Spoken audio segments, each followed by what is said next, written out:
Magandang umaga! Kumusta po? Narito po ulit ang update natin para sa lagay ng ating panahon ngayong umaga po ng August 30, 2023 na kung saan ngayong madaling araw po ay kasalukuyan na nananalasa ang napakalakas po na bagyong Siguring dyan po sa mga isla ng extreme northern Luzon habang taglay po ang lakas ng hangin na umaabot po sa 220 kilometers per hour. Mamayang hapon po ay kikilos na ito palayo sa ating kalupaan at si Bagyong Hana naman ay papasok na po sa ating area of responsibility na siyang lalo pong magpapalakas ng habagat.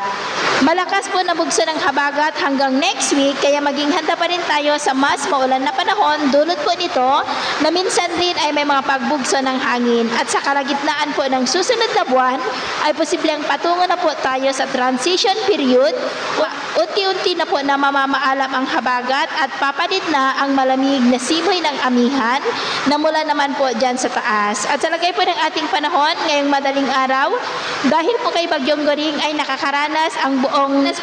extreme northern Luzon at northern part ng northern Luzon ng maulan na panahon at posible ang malalakas na ulan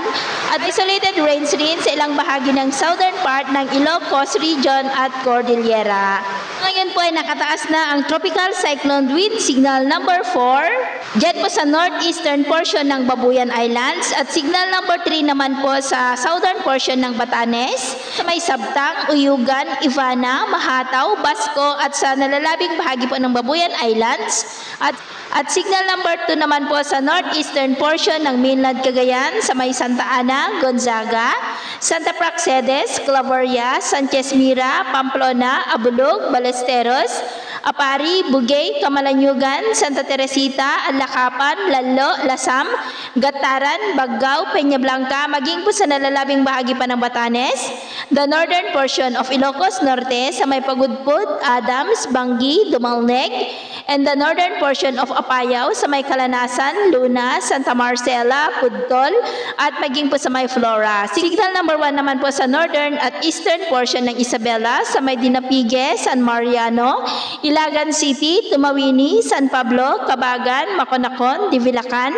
Palanan, Santa Maria, Santo Tomas, Quezon, Delfin Albano,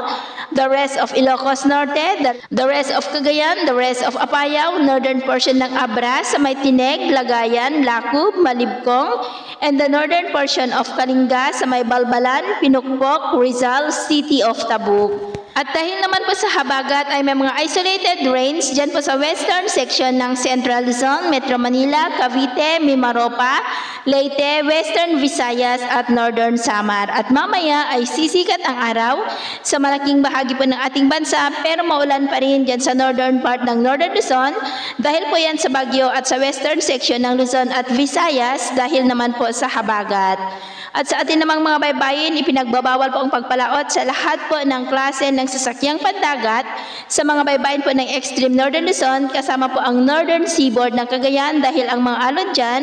ay posibleng aabot hanggang sa 7 meters height. At iwasan rin natin ang papalaot sa silangang baybayin ng Cagayan, maging po sa kanlurang baybayin ng Palawan, dyan po sa mga may kulay pula para mas makaiwas sa mga sakunang pangkaragatan. So, yun po ng latest update natin sa araw na ito. At ako pamuli si James na nagsasabing, sa kahit anong pagsubok po na darating sa ating buhay,